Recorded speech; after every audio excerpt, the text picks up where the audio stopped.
There's another little vid, another one of the whips, you know. Call me Cold Chevy for no reason. Nothing but Chevys. 72 short bed. You know, got the 20-inch KMCSS's on it. What? The Chevy bow tie interior in the pimpin'. See what we got under the hood of this motherfucker. Oh shit. Let's see what we got. Let's open it up. Oh, what we got there? 427, you know, pump the fuck out the game.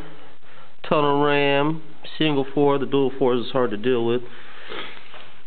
That's her right there. How to make a funky ass alternator bracket.